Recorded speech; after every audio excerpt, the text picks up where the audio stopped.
तो हेलो प्यारे बच्चों, welcome to our this beautiful channel जिसका नाम है लर्निंग। आई होप आप लोग यहाँ पर एंजॉय कर रहे होंगे, सीखने को आपको बहुत कुछ मिल रहा होगा और बड़ा अच्छा भी लग रहा है हमें आपको पढ़ाना।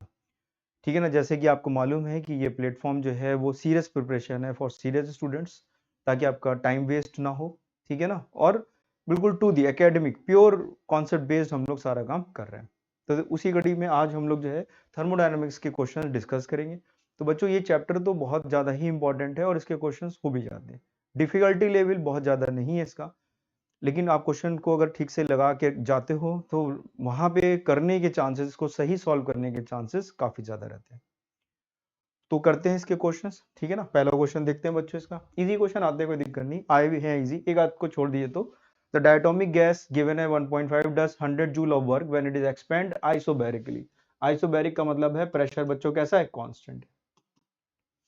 The heat given to the gas, आपसे हीट बतानी है, प्रेशर यहाँ पर कैसा है, कांस्टेंट है।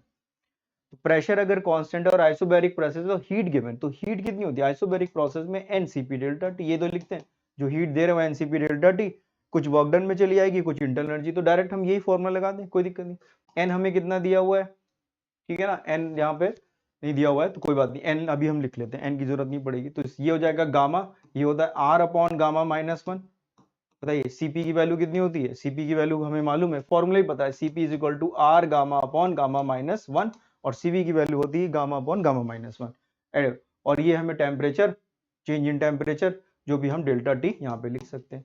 तो अगर आप देखें तो ये ऊपर एन आर डेल्टा टी आ गया है ना, और ये आ गया हमारे पास gamma upon gamma minus one. ठीक है ना बच्चों, अब आप बताइए, अगर ये प्रेशर प्रेशर कांस्टेंट है तो वर्क डन कितना होता है, पी डेल्टा वी होता है, और पी डेल्टा वी को हम एन आर डेल्टा टी लिख सकते हैं, पी डेल्टा वी को एन आर डेल्टा टी भी लिख सकते हैं। तो जो एन आर डेल्टा टी है ये एक्चुअली में वर्क डन दिया हुआ है, और वर्क डन हमें कितना दिया है, 100 जूल। तो ये वैल्यू आ गई 100, ये कितना आ गया 1.4, ये कितना आ गया 0.4। तो यहाँ से इसको सॉल्व कर लेंगे, ये 425 आ गया, तो 25 मल्टीप्लाइड बाय 14, इसको हम लोग को बस सॉल्व कर लेना है। तो 14 मल्टीप्लाइड बाय इसको करेंगे तो यू विल गेट 350। तो 350 जूल हमें एनर्जी इसमें क्या है बच्चों, देनी पड़ी होगी। ठीक है ना, तो 350 आसानी से सवाल हो जाता है, कोई दिक्कत देखी नहीं आती। चलिए अगला सवाल देखते हैं बच्चों। यहाँ पर the thermodynamic system is taken from the cyclic process ABC shown in figure, the total work done बताना है एबी प्रोसेस में। तो अगर साइक्लिक प्रोसेस है तो हमें मालूम है जो टोटल इंटरनल एनर्जी जो होती है, क्योंकि इंटरनल एनर्जी स्टेट फंक्शन है, तो पूरा घूम के हम ए से गए बी, बी से गए सी, और सी से फाइनली उसी पॉइंट पर आ गए, तो total internal energy, change in internal energy कितनी हो जाती है, जीरो। तो जो भी वर्क डन है वो किसके बराबर हो जाता है, जो आपने एनर्जी को प्रोवाइड करी होती है। तो जो वर्क डन आपको वैसे तो पता करना है, तो इसमें जो इस पूरे का क्लोज साइकिल में, अगर क्लोज साइकिल है तो area under the curve, area under the curve, closed curve में जो एरिया होता है वही हमारा क्यू के बराबर हो जाता है। ठीक है ना, तो ऐसा नहीं करेंगे हम इसको कि अलग अलग निकालेंगे, हम पूरे का एक साथ एरिया निकाल लेंगे। तो आप बता दीजिए area of a triangle, half base कितना है यहाँ पे बताइए बच्चों, ये कितना बेस है 3, देखिए उसी में दिया हुआ है मीटर क्यूब में, तो ये 3 लिख दीजिए। और ये कितना है बताइए, ये पास्कल, ये भी ऐसा यूनिट है, ये कितना है 200, और ये कितना है 3 इंटू 200।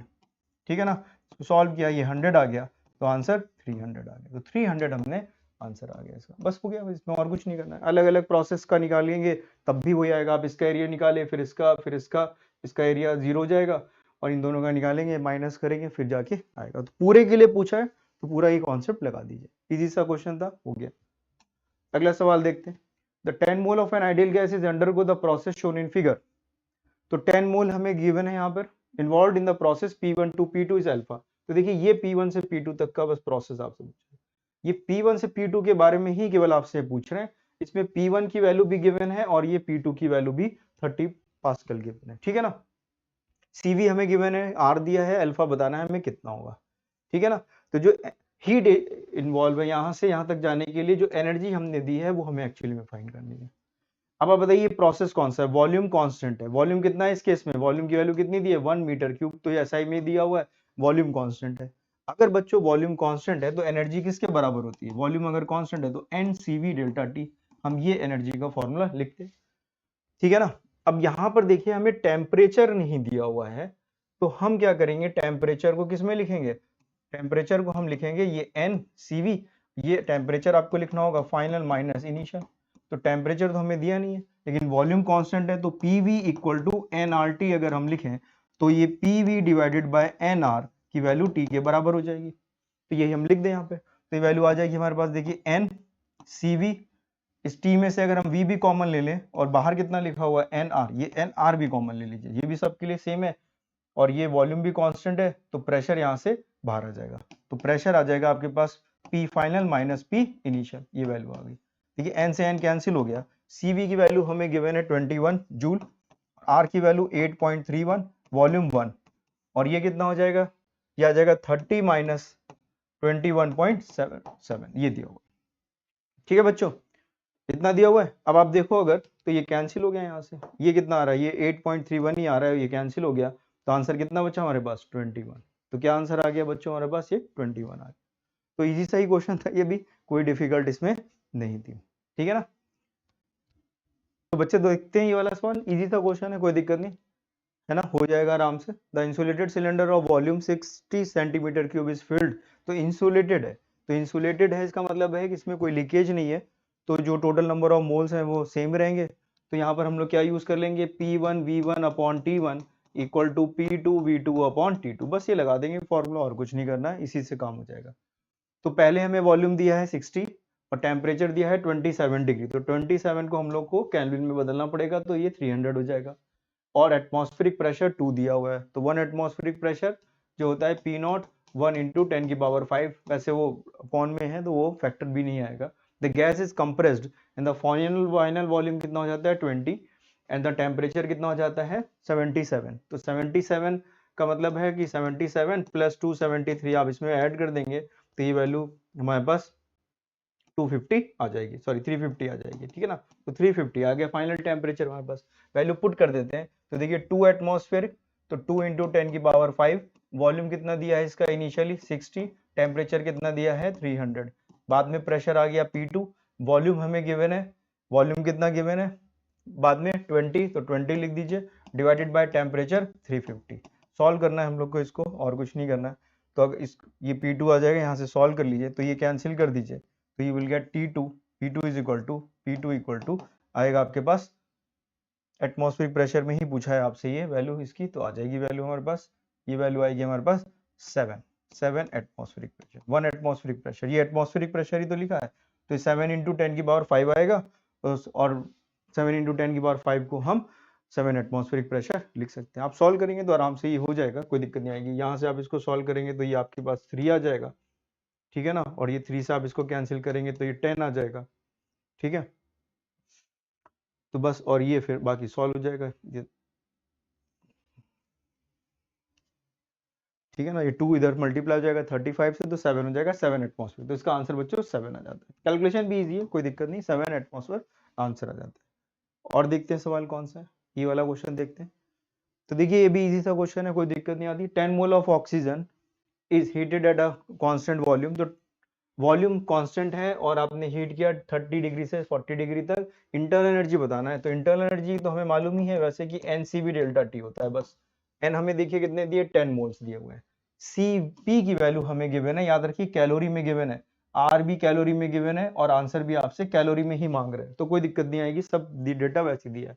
तो बस ये लिख दीजिए 10 Cp CV प्लस R की वैल्यू Cp के बराबर होती है, और Cp की वैल्यू 7 दी हुई है, ये 7 दिया हुआ है, ये R की वैल्यू हमें 2 दी हुई है, ठीक है ना, तो ये Cv की वैल्यू हमारे पास कितनी आ गई 5 आ गई कैलोरी में, तो ये 5 कैलोरी में रख दीजिए। टेम्परेचर में कितना चेंज हुआ है 10 डिग्री का, 30 डिग्री से 40 डिग्री तक 10 डिग्री का, तो आंसर कितना आ गया 500 कैलोरी, बस 500 कैलोरी हमारा इसका आंसर आ जाता है। बिल्कुल देखो बच्चों ये भी आसान सवाल था। सो देखते हैं बच्चों ये वाला सवाल हम लोग, when 300 joule of heat given to the ideal gas, Cp की वैल्यू हमें गिवन है 7/2 R, its temperature raise from 20 to 50 degree Celsius keeping the volume constant. तो देखिए वॉल्यूम कांस्टेंट है, वॉल्यूम अगर कांस्टेंट है तो ये एक आइसोकोरिक प्रोसेस है, और आइसोकोरिक प्रोसेस में वॉल्यूम कांस्टेंट होता है हमारे पास। तो इसमें जो हम हीट देते हैं वो एक्चुअली में कितनी होती है बच्चों, Q equal to NCV delta T, हमें ये फॉर्मूला यूज करना पड़ता है। और आपको दिया क्या है यहाँ पे Cp दिया हुआ है, तो Cp minus CV equal to R, तो आप यहाँ से CV की वैल्यू निकालेंगे तो 5/2 R आ जाएगी। ठीक है, बिल्कुल इजी सा क्वेश्चन है, कोई दिक्कत नहीं आती। क्यों हमें कितना गिवन है 300 जूल दिया है, तो ये 300 आप लिख दीजिए। n हमें फाइंड करना है, CV की वैल्यू आपने 5/2 इंटू R की वैल्यू भी हम वहां पे पुट कर देंगे अभी। और चेंज इन टेम्परेचर, तो देखिए टेम्परेचर में कितना का चेंज हो रहा है, 20 से 50 हो रहा है, यानी 30 डिग्री का टेम्परेचर में चेंज है। The temperature is changed by 30 degree. Okay, solve करना है हम लोग को, इसमें और कुछ नहीं करना है। ये सॉल्व करेंगे तो ये 10 हो जाएगा, इधर 2 से मल्टीप्लाई करेंगे, divided by 5 into R 8.314, you will gate n। Solve करेंगे तो आपको 0.48 की वैल्यू n के बराबर आ जाएगी। ये वैल्यू आती है, सॉल्व करके आप देख लीजिए 0.48। आपसे 100n पूछा गया है, तो इसको 100 से मल्टीप्लाई कर देंगे तो 100n will be equal to 48। तो हमारा आंसर बच्चों कितना आ गया, 48 इसका जो है आंसर आ जाएगा। तो इजी सा ही क्वेश्चन था, कोई इसमें जल्दी नहीं होती, एक लाइन लिखना है और प्रॉब्लम सॉल्व हो जाता है। चलिए अगला सवाल देखते हैं। तो देखते हैं बच्चों ये वाला सवाल, ये भी इजी है क्वेश्चन, थोड़ा डायरेक्ट फॉर्मूले भी लगाना है, थोड़ा सा कैलकुलेशन की बात हम जरूर यहाँ कह सकते हैं कि होगी। तो 1 मोल of an ideal diatomic gas expand from volume V to 2V isothermally. तो देखिए पहले इसको हम आइसोथर्मली चेंज कर रहे हैं, ठीक है ना। टेम्परेचर 27, तो आइसोथर्मल के केस में बच्चों टेम्परेचर कांस्टेंट रहता है, वो टेम्परेचर 27 दिया है, इसको हम लोग केल्विन में कन्वर्ट कर लेंगे जो कि 300 हो जाएगा। डज द वर्क W, और इस केस में इसने कितना काम किया, W वर्क डन इसने करा है। If the gas undergo the same magnitude of expansion adiabatically from 27 degree, अब वो कह रहे हैं कि सेम यही जो था इसी तरह से हम चीजें करना चाहते हैं, बट अब प्रोसेस का चेंज कर दिया, प्रोसेस एडियाबेटिकली हम जाना चाहते हैं। पहले आइसोथर्मल के थ्रू जा रहे थे, अब एडियाबेटिकली के थ्रू जा रहे हैं। That the same amount of work, उतना ही काम करें जितना पहले करा था, यानी आइसोथर्मल का वर्क डन और जो एडियाबेटिक का वर्क डन है वो दोनों कैसे हमारे बराबर है, ठीक है। तो आपको बताना है कि टेम्परेचर कितना होगा। तो देखिए work done in isothermal process, isothermal process में वर्क डन कितना होता है, आइसोथर्मल प्रोसेस में वर्क डन का फॉर्मूला होता है work done equal to nRT ln of V2 by V1। Solve कर लें इसको हम लोग, ठीक है ना। तो अब लिख दीजिए n लिख दीजिए, कोई दिक्कत नहीं। RT की वैल्यू कितनी हो जाएगी 300, और ये ln 2 हो जाएगा, बताइए 2V, और नीचे V लिखेंगे, फाइनल वॉल्यूम डबल है उसका, तो ये आ गया। तो this is the work done in isothermal process, इसको हम बाद में इक्वेट कर देंगे एडियाबैटिक का वर्क डन निकाल के। अब जरा आते हैं एडियाबैटिक की बात करते हैं। तो एडियाबैटिक में बताइए, एडियाबैटिक के केस में, एडियाबैटिक यहां लिख लेते हैं हम लोग, in case of an adiabatic, है ना। कॉन्सेप्ट भी देखिए ध्यान से, एडियाबैटिक के केस में डेल्टा क्यू की वैल्यू तो 0 होती है, तो जो वर्क डन किया है वो एक्चुअली में minus times of delta U होता है, और ये वैल्यू हो जाएगी n CV delta T, T यानी कि T final minus T initial, यही तो लिखेंगे आप कि माइनस आप अंदर ले जाइए तो एन CV ये हो जाएगा T initial minus T final, ये आ जाएगा। तो जो इस केस में वर्क डन आ रहा है वो एक्चुअली में n CV T initial minus T final. अब देख लेते हैं CV कितना दिया हुआ है। तो आप देखिए गैस कौन सी है, यहाँ पे डायटोमिक गैस है। डायटोमिक गैस के केस में CV की वैल्यू 5/2 R होती है, ये हमें मालूम है। डायटोमिक के केस में जो CV होता है वो कितना होता है, 5/2 इंटू R होता है, ठीक है ना। ये पता है हम लोग, मोनोएटॉमिक डायटोमिक तो हम लोग को पता ही होते हैं। बस अब आपको क्या करना है, और इनिशियल टेम्परेचर कितना दिया है इसका, देखिए 27 इनिशियल टेम्परेचर दिया, फाइनल टेम्परेचर आपसे पूछा है। तो इसमें बस ये इनिशियल फाइनल वाला थोड़ा कॉन्सेप्ट ध्यान में रखिए कि इस तरह से करना है, ये T initial minus T final आएगा, फाइनल माइनस इनिशियल नहीं लिखना है। ये ही इसमें इंपॉर्टेंट पॉइंट है जिसमें आप ज्यादातर गलती होने के चांसेस हैं। फिलहाल हम यहाँ पे n 5/2 इंटू R और t इनिशियल की वैल्यू लिख देते हैं 300 माइनस टी फाइनल। बस ये आ गया वर्क डन इन एडियाबैटिक और ये वर्क डन इन आइसोथर्मल, दोनों को आप इक्वेट कर दीजिए। इक्वेट करेंगे तो देखिए ये n इक्वेट कर लेते हैं हम लोग, nR 300 ln 2 equal to n 5R/2 300 minus T final, ठीक है ना। तो देखिए एन आर कैंसिल हो गया, ये 5 था, सॉल्व कर लेंगे आप इसे। तो 300 ln 2 की वैल्यू भी आपको मेंशन है, दिस हाउ मच 0.693, ये इधर 2 से मल्टीप्लाई कर दीजिए, 5, इन सबको आप सॉल्व करेंगे you will gate 300 minus T final, ठीक है ना। इनको आप सॉल्व कर लीजिए, बस कैलकुलेशन का पार्ट यहाँ थोड़ा सा जरूर है, लेकिन आप आराम से ये कैलकुलेट भी हो जाता है, कोई ऐसी दिक्कत नहीं आती। इसको आप सॉल्व करेंगे तो ये जो टी फाइनल की वैल्यू आपके पास आएगी, ये आएगी आपके पास किस में, केल्विन में आएगी। ये वैल्यू आपके पास किस में आएगी, केल्विन में ये वैल्यू आपके पास आ जाएगी। और कितनी वैल्यू आएगी केल्विन में, ये इसको आप सॉल्व करेंगे तो यू विल गेट केल्विन में कितनी वैल्यू आएगी ये, तो टी फाइनल की वैल्यू आपके पास केल्विन में 216.84 केल्विन आ जाएगी। अब आपको बताना है डिग्री में, तो डिग्री में बताने के लिए क्या करेंगे, 273 माइनस करना पड़ेगा आपको। 273 में 216.84 आप माइनस करेंगे तो ये -56 डिग्री के आसपास आंसर आपका आ जाएगा। ठीक है ना, तो कैलकुलेशन करेंगे तो ये फोर्थ ऑप्शन हमारा इसमें से आ जाता है। ठीक है, समझ में आ गया। इसको कैलकुलेट करना है, हो जाएगा कैलकुलेट, देख लीजिए आप। ये 5/2 था, 2/5 इधर कर दिया, ये 0.63, ये 300, इसको अकेला छोड़ दिया इधर की तरफ, ये आपसे कैंसिल ही हो जाएगा आराम से, कोई दिक्कत नहीं है। ठीक है, और फिर इसको बस जस्ट मल्टीप्लाई आपको करना है एक नंबर के साथ और उधर ऐड कर देना है। जैसे आप इसको ऐड करोगे तो आपको कितना मिल जाएगा यहाँ से, जो हमने आपको बताया 216.84 केल्विन, ये आ जाएगा सॉल्व करके लगभग, और फिर माइनस कर देंगे तो 56 है। तो आप आसपास देख लेना कितना आता है।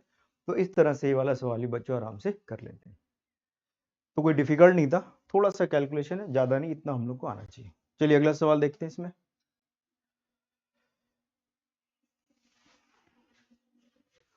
अब देखिए ये वाला क्वेश्चन है, करते हैं ये वाला क्वेश्चन भी। The internal energy of a monoatomic gas is 3 nRT, 1 mole, n की वैल्यू हमें गिवन है, 1 mole of helium is kept in the cylinder, the internal cross sectional area is 17 centimetre square, fitted with the light movable piston, if the gas is heated slowly. अगर इस gas को हम slowly heat कर रहे हैं, slowly heat कर रहे हैं, तो ये प्रोसेस हमारा कैसा है, आइसोबैरिक प्रोसेस है। प्रेशर यहाँ पर कैसा है, कांस्टेंट है। ठीक है ना, क्योंकि हमेशा क्या है, एटमॉस्फेरिक प्रेशर के बराबर ही अंदर का प्रेशर लग रहा होगा, क्योंकि बाहर से तो एटमॉस्फेयर लग ही रहा है, स्लोली मूव कर रहे हैं, इसका मतलब है कि जो एटमॉस्फेयर का प्रेशर है वही अंदर का प्रेशर हमेशा चल रहा है। तो यहाँ पे प्रेशर कैसा है, एटमॉस्फेरिक प्रेशर है। तो इस केस में यहाँ पे प्रेशर कैसा हो गया, कांस्टेंट हो गया, प्रेशर कांस्टेंट हो गया। और जब प्रेशर कांस्टेंट है तो आइसोबैरिक प्रोसेस हो जाता है ये। फाइंड द टेम्परेचर, टेम्परेचर जो चेंज किया गया है वो 4 डिग्री है, तो पिस्टन कितना मूव कर गया है हमें ये बताना है। ठीक है ना, तो इसमें हमें देखिए क्या करना पड़ेगा।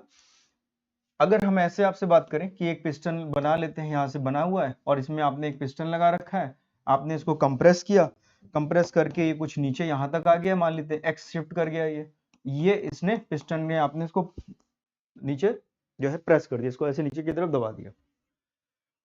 ठीक है ना, तो एक वर्क डन तो देखिए हम लोग के पास यहां से आ जाएगा, वर्क डन की वैल्यू हो जाएगी P into A into delta X, P into X, ये लिख देंगे। बताइए P change in volume, pressure इतना है और वॉल्यूम में कितना चेंज हुआ, ये तो शेडेड पार्ट है वॉल्यूम में। ए एरिया ऑफ क्रॉस सेक्शन है जो कि हमें गिवन है, कितना गिवन है, 17 सेंटीमीटर क्यूब। क्वेश्चन में देखिए 17 क्वेश्चन में देखिए लिखा हुआ है 17 सेंटीमीटर स्क्वायर, तो हमें यहाँ का जो है एरिया गिवन है 17 सेंटीमीटर स्क्वायर, तो ये हमें यहाँ पर मेंशन किया गया है। तो ये वैल्यू आप यहाँ पे पुट करेंगे तो P की वैल्यू 10 की power 5, area of cross section 17, तो ये 17 इंटू 10 की पावर -4 करना पड़ेगा, क्योंकि 1 सेंटीमीटर जो है 10 की पावर -2 होता है, उसका आपने स्क्वायर कर दिया, ये आ गया, और ये x आ गया।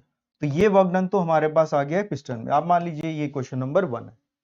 अब हम क्या करेंगे, अब हम वर्क डन अपने इसके थ्रू निकालेंगे जो कि प्रेशर कांस्टेंट रखते हुए चलता है। तो वर्क डन जब प्रेशर कांस्टेंट है तो कैसे हम लोग बताइए निकालेंगे।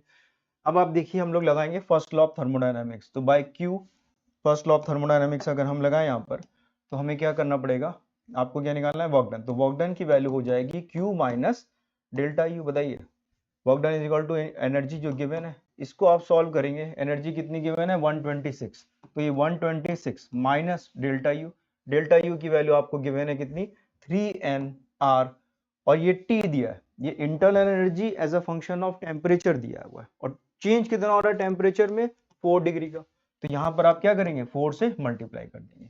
और n की वैल्यू कितनी गिवन है, देखिए लिखा है यहाँ पर n की वैल्यू कितनी है 1 मोल, तो n की वैल्यू 1 मोल है, तो ये वैल्यू है, तो ये आ गई 126 minus 12 into R which is 8.314 की सॉल्व करके 99 पॉइंट समथिंग आता है, तो ये वैल्यू आपके पास 26.3 के आसपास ऐसे कुछ वैल्यू आ जाएगी।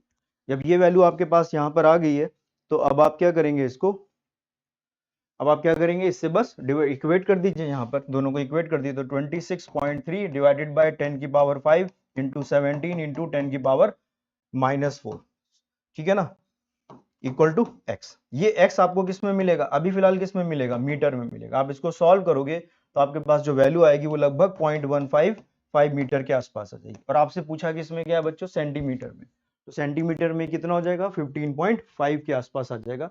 तो हमारा ये सेकंड ऑप्शन जो है इसका करेक्ट हो जाएगा। तो इस तरह से ये वाला सवाल हम लोग आराम से कर सकते हैं। तो क्वेश्चन ठीक था, मॉडरेट था, हम ये कह सकते हैं मेंस के हिसाब से। थोड़ा कैलकुलेशन था तो मैनेज करना पड़ेगा हम लोग को, और यूनिट का भी ध्यान रखिए, सेंटीमीटर में आपसे पूछा गया, ठीक है ना। तो मेरा देखिए जोर हमेशा ध्यान रहता है कि यूनिट का आप बहुत ध्यान रखिए। उन सब में अगर आप गलती करते हो यूनिट्स वगैरह लिखने में, तो फिर ये प्रॉब्लम्स को करने में, आंसर आने में बहुत ज़्यादा चांसेस हैं कि गलत ही हो जाता है। तो जो बेसिक चीज़ें हैं उन पे भी हमें फोकस करना है, बाकी तो आगे जो चल रहा है वो तो चलता ही रहेगा, ठीक है ना। तो सेंटीमीटर, वहाँ सेंटीमीटर स्क्वायर था, तो इन सब चीज़ों का हमने ध्यान रखा है यहाँ पे। चलिए अगला सवाल करते हैं। तो बच्चों देखते हैं ये वाला सवाल। इस तरह का क्वेश्चन पहले भी आ चुका है, मतलब आपने करे भी होंगे प्रैक्टिस के टाइम पर। तो देखते हैं क्या क्वेश्चन दिया। The density of the water at 4 degree and 20 degree 1000। तो अलग अलग टेम्परेचर पे डेंसिटी इसकी दी है अलग अलग। The increase in the internal energy of 4 kg of water when it is heated from 4 degree to 20 degree. तो जो टेम्परेचर में चेंज हुआ है वो कितना है, 16 डिग्री का, और स्पेसिफिक हीट हमें ये दिखे हुए हैं। तो देखिए हमें मालूम है कि वाटर को अगर हीट करेंगे तो ये mc डेल्टा टी के हिसाब से इतनी एनर्जी आपको इसको प्रोवाइड करनी पड़ेगी। तो यहाँ से हमारे पास Q की वैल्यू आ जाएगी, ये 4 रख दीजिए, और ये क्योंकि जूल पर ग्राम पर डिग्री दिया है तो ये 4200 हो जाएगा, और इसको आप 16 से मल्टीप्लाई कर दीजिए। सॉल्व करेंगे तो ये 268800 ये वैल्यू हमारे पास आ जाएगी जूल में, ठीक है ना। तो ये हमारे पास सॉल्व करेंगे तो 268800 इस तरह से वैल्यू हमारे पास इतने जूल का जो है एनर्जी हमने प्रोवाइड करी। अब हम निकालेंगे वर्क डन, क्योंकि हमें निकालना है इंटरनल एनर्जी। तो देखिए यूज क्या कर रहे हैं, फर्स्ट लॉ, इंटरनल एनर्जी हमने ये टोटल एनर्जी फाइंड कर ली है, वर्क डन हम और निकालेंगे। वर्क डन कैसे फाइंड करेंगे, वर्क डन के लिए हमें मालूम है वर्क डन होता है P into delta we. P pressure है, क्योंकि एटमॉस्फेरिक प्रेशर ही लग रहा है, तो आप ये 10 की पावर 5 लिख दीजिए। और ये क्या कितना होता है, मास अपॉन डेंसिटी, तो mass upon ρ1 minus m upon ρ2 लिख देंगे। और ये m भी बाहर कर दीजिए, 4 kg दिया हुआ आपको, तो 4 इंटू 10 की पावर 5, और डेंसिटी लिख देंगे 1 अपॉन 998 माइनस 1/1000। सॉल्व कर लीजिए आप इसको, डेंसिटी हमने लिख दी, इसको आप सॉल्व करोगे तो आपको अप्रोक्सीमेटली 0.8 आ जाएगा। इसको सॉल्व करने पर जो वर्क डन आ रहा है वो 0.8 जूल के आसपास आता है। और अभी बड़ी वैल्यूज हैं, आप इसको सॉल्व करोगे तो ये 2 डिवाइडेड बाय 1000 इंटू लिखेंगे, ये 10 की पावर 5 है, सॉल्व करके तो ये लगभग 0.8 आ जाता है। कैलकुलेशन भी हो जाता है, ऐसी कोई समस्या नहीं आती। तो ये पॉइंट हो गया, इसमें से बताइए आपको केवल 0.8 हटाना है, तो 268800 माइनस 0.8 करेंगे तो कितना आएगा बताइए। तो यही ऑप्शन बचता है हमारे पास, देखिए 268799 और 0.8 कर देंगे तो ये 800 हो जाता है। तो ये आ जाता है, तो हमारे पास फोर्थ ऑप्शन जो है इसका करेक्ट है, ये फोर्थ वाला लास्ट वाला ऑप्शन करेक्ट है। तो इसमें थोड़ा सा हम कह सकते हैं कि कैलकुलेशन तो है, लेकिन क्वेश्चन आराम से हो जाता है। और इस तरह के क्वेश्चन की पहले भी हम लोग को प्रैक्टिस होती है कॉमन। तो बच्चों देखते हैं ये वाला सवाल, अच्छा सवाल है, थोड़ा इंटीग्रेशन करना पड़ेगा, लेकिन मैथ्स के स्टूडेंट हैं हम लोग मैथ्स भी पढ़ते हैं, तो आराम से क्वेश्चन कर लेंगे, कोई इतना ज़्यादा खास नहीं है, लेकिन डरने की जरूरत नहीं है। कहीं पे भी थोड़ा सा ऐसा कॉम्प्लिकेटेड सा डायग्राम बना होता है तो थोड़ी सी घबराहट होने लगती है, तो घबराने की कोई जरूरत नहीं है। तो देखिए कैसे करते हैं हम लोग क्वेश्चन को। अब देखिए यहाँ पे एक पीवी कर्व गिवन है हमें, और आपसे पूछा गया है टोटल वर्क डन कितना होगा। तो देखिए वर्क डन जो है इसमें दो प्रोसेस अलग अलग हो रहे हैं इसमें। एक प्रोसेस हमारा ये हो रहा है, देखिए ये वाला हो रहा है जो ऐसे कर्व सब बना हुआ है ना, उस प्रोसेस के लिए ये इन्होंने क्वेश्चन दिए। यहाँ पे P याद रखिए प्रेशर है, V माइनस 2 का स्क्वायर, 4A कोई कांस्टेंट है, और ये P दिया हुआ है। और एक प्रोसेस हमारा C से A हो रहा है, ये एक C से A हो रहा है। तो work done in C to A अगर आप देखें तो एक तो ये नेगेटिव होगा, देखिए माइनस है, डिक्रीज कर रहा है वॉल्यूम, है ना। और कितना होगा, एरिया अंडर द कर्व, ये एरिया अंडर द कर्व होगा, कितना होगा इसका एरिया। तो हमें पहले यहाँ पे क्या निकालना पड़ेगा, प्रेशर निकालना पड़ेगा, इस पॉइंट पे प्रेशर कितना है। तो इस पॉइंट पे जो प्रेशर है वो कितना होगा, वो बताइए, यहाँ से निकाल सकते हैं हम लोग। अगर हम लिख दें V माइनस 2 का स्क्वायर इक्वल टू 4AP दिया हुआ है, और यहाँ पे कितनी रख दें, वॉल्यूम कितना रख दें 1, तो वॉल्यूम अगर आपने 1 रखा तो 1 माइनस 2 का स्क्वायर इक्वल टू 4AP। तो यहाँ से हमारे पास कितना आ गया, ये 1 हो गया डिवाइडेड बाय 4 है, तो ये P आ गया। तो यहाँ पे एक्चुअली में 1/4A ये प्रेशर है।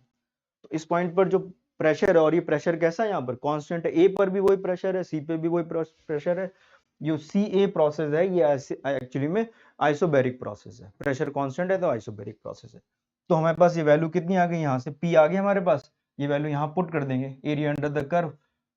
तो लेंथ आ गई हमारे पास कितनी, 1/4A, और ये कितना दिया हुआ है 2, तो ये वैल्यू हो गई 2/4A, तो ये वैल्यू आ गई -1/2। तो इस प्रोसेस का, सी ए प्रोसेस का हमारे पास तो वर्क डन आ गया। इसका वर्क डन और निकालेंगे और फिर बाद में हम लोग माइनस कर देंगे। तो अब उसका वर्क डन और निकालना है हम लोग को, जिसमें थोड़ा सा कैलकुलस यूज करनी है और सॉल्व कर लेंगे। तो फिलहाल उसका हम लोग वर्क डन लिखते हैं, कैसे करेंगे, ठीक है ना। तो अब बताइए हमें इसमें, इस प्रोसेस में, इसको हम आगे पेज में कर लेते हैं। तो बताइए हमारे पास दिया क्या था, v माइनस टू का स्क्वायर इक्वल टू 4AP, ये दिया हुआ है। और जो वर्क डन होता है बच्चों, वर्क डन होता है इंटीग्रल ऑफ पी डीवी। तो p की वैल्यू हम यहाँ से ये लिख सकते हैं, v माइनस टू का स्क्वायर डिवाइडेड बाय 4a, ये हो गया p इंटू डी, और इसको हम इंटीग्रेट कर देंगे। अब जब हम इंटीग्रेट कर रहे हैं फिजिक्स में तो हमें लिमिट लगानी पड़ेगी। लिमिट जरा हम यहाँ से देख लेते हैं कहाँ से कहाँ तक लगेगी। देखिए यहाँ से स्टार्ट हो रहा है, यहाँ पे वॉल्यूम कितना है 1 और सी पे वॉल्यूम कितना है 3। तो लिमिट हम 1 से लेके 3 तक लगाएंगे। तो लिमिट हमें 1 से 3 तक लगानी है, ठीक है। तो लिमिट हम लोग यहाँ लगा लेते हैं कितनी, 1 से 3 तक। बस अब इसको सॉल्व करना है हम लोग को, और कुछ नहीं। बस सॉल्व करके वो जो पहले निकाला था उसके साथ इसको माइनस कर देंगे और आंसर आ जाएगा, ठीक है। तो ये बताइए 1/4 है तो बाहर कर दीजिए, कॉमन है। इसको थोड़ा हम लोग ओपन कर लेते हैं शायद। तो वी स्क्वायर प्लस 4 माइनस कितना हो जाएगा 4v dv, है ना। और ये लिमिट आप लगा देंगे 1 से लेके 3 तक। तो ये आ गया 1/4 है। इसको हम लोग इंटीग्रेट करेंगे तो ये v cube by 3 plus 4v minus 2v square by, ये वैल्यू आ जाएगी कितनी, 4v square by 2, 4v square by 2। इसको सॉल्व कर लेंगे 2 आ जाएगा। और लिमिट हम लगा देंगे यहाँ से 1 से लेके कितनी 3 तक लगा देंगे, ठीक है ना। अब इसको इधर हम लोग सॉल्व कर लेते हैं, ठीक है, इधर सॉल्व करते हैं। तो ये वैल्यू आ गई, वर्क डन आ गया हमारे पास 1/4 है। तो बच्चों ये लिखा था जो बाहर लिख दिया हम लोग ने। अब इधर आ जाते हैं, थोड़ा सा बताइए। अब आप हमारे साथ बताइए, ये 3 आप इसमें पुट करोगे तो ये वैल्यू जब इसमें पुट करोगे तो 3 क्यूब माइनस 1 हो जाएगा। आप चाहो तो हम लिख भी देते हैं यहाँ पे, देखिए 3 क्यूब माइनस 1 डिवाइडेड बाय 3 होगा, ठीक है ना। वो 1 क्यूब ही लिखा हुआ है एक्चुअली में, वो एक ही बात है ना। फिर इधर आ जाइए, तो ये हो जाएगा +4 और 3 माइनस 1 करेंगे तो ये 2 आ गया, ठीक है ना। यहां से आपने 2 कैंसिल कर दिया था तो ये -2 और v स्क्वायर लिखेंगे आप तो यहां से लिखेंगे 3 स्क्वायर माइनस 1, और इस पूरे को हम सॉल्व कर लेंगे, बस और कुछ नहीं करना है। तो जरा देख लेते हैं, ये 1/4 हो गया, ये कितना आ गया 27 हो गया, -1 26, तो ये 26/3 आ गया। ये कितना आ गया 8, ये कितना आ गया 9 - 1 8 16, तो ये -16 आ गया। तो ये वैल्यू आ गई 1/4 ये वैल्यू आ गई 26/3 -8। एलसीएम ले लीजिए 24, तो 1/2 है तो ये वैल्यू आ गई 2/3। 2/3 से आपने इसको सॉल्व किया तो ये वैल्यू आ गई हमारे पास कितनी 1/6a। तो ये वर्क डन आ गया हमारे पास, इसका कितना 1/6 है। तो इस प्रोसेस का जो वर्क डन आ गया वो इतना आ गया। तो अब जरा पीछे वापस आ जाते हैं, तो हमारे पास वर्क डन आ गया किसका, ABC वाले प्रोसेस का प्लस वर्क डन इन CA प्रोसेस, ये हमारे पास टोटल वर्क डन आ जाएगा। बस यही करना है। तो ये वैल्यू हमारे पास कितनी आ रही थी, CA की वैल्यू कितनी आ रही, देखिए ये वर्क डन लिखा हुआ है C वाला, तो -1/2 है, ये लिख दीजिए। और ये कितना आ रहा था 1/CA, ये माइनस, ये आंसर आ जाएगा हमारे पास। बस इतना ही सॉल्व करना है हम लोग को और आ जाएगा। देख लीजिए ये हम लोगों ने निकाला है 1/6 से, है ना। सॉल्व कर लें इसको तो ये -1/3 आ जाएगा, 1/3 है। तो ये वैल्यू आंसर आ गई हमारे पास। सेकंड ऑप्शन जो है इसका करेक्ट है, सेकंड ऑप्शन इसका जो हमेशा करेक्ट आ जाएगा। आप वैसे भी बता सकते थे कि वर्क डन जो है वो हम मतलब नेगेटिव ही आएगा टोटल, क्योंकि ये C से A की तरफ जा रहा है और ये वाला वर्क डन ज्यादा, देखिए इसका अंडर द कर्व जो है ज्यादा है as compare to this one. तो इतना तो क्लियर है कि जो टोटल वर्क डन आएगा वो नेगेटिव आएगा। तो पॉजिटिव वाले आंसर तो वैसे भी नहीं होंगे। तो अगर आप इस ग्राफ को भी देखते तो 1 और 3 तो आप इलिमिनेट कर ही सकते थे कि ये दोनों तो बिल्कुल ही नहीं हो सकते। अब आपके पास केवल एक 2 और एक 4 बचता है ऑप्शन, जो थोड़ा सा हमें सॉल्व करना पड़ेगा। लेकिन इमीडिएट आप दो ऑप्शंस तुरंत इलिमिनेट भी कर सकते हैं। तो ये चीज भी ध्यान रखिए, अगर आपके 2 ऑप्शन इलिमिनेट हो चुके हैं और आपने कुछ कम क्वेश्चंस भी करे हैं, थोड़ा सा अगर आपका सिक्स सेंस काम करता है तो आप किसी एक क्वेश्चन को टिक भी कर सकते हैं, ठीक है ना। लेकिन कम से कम आपको इतनी क्लियरिटी होनी चाहिए कि 2 ऑप्शन उसमें से नहीं, क्योंकि प्रोबेबिलिटी आपकी बहुत ज्यादा हाई हो जाती है करेक्ट होने की, इसलिए आपसे कह रहे हैं। तो इस तरह से ये क्वेश्चन भी हो गया बच्चों, डिफिकल्ट नहीं था, मॉडरेट था क्वेश्चन। और आई थिंक सारे क्वेश्चंस हम लोग ने इसमें कर भी लिए हैं, अब इसमें कुछ भी नहीं बचा। तो आई होप आपको समझ में आ गया होगा। थर्मोडायनेमिक्स ये जो हीट वाली यूनिट है बहुत इंपॉर्टेंट है, और इस पर थोड़ा सा काम करते हैं हम लोग, ज़्यादा क्वेश्चन थोड़े से लगा लेते हैं तो जो चांसेस हैं वहाँ पे करने के, पेपर के टाइम पे करने के हो जाते हैं ज़्यादा। तो फिर भी कोई दिक्कत है अगर आपको, तो हमारा टेलीग्राम चैनल है ये, इस पे हमें मैसेज करिए, हमसे जुड़ के रहिए, और फिर अगले लेक्चर में हम लोग मिलते हैं। तो wish you all the best, take care and good bye.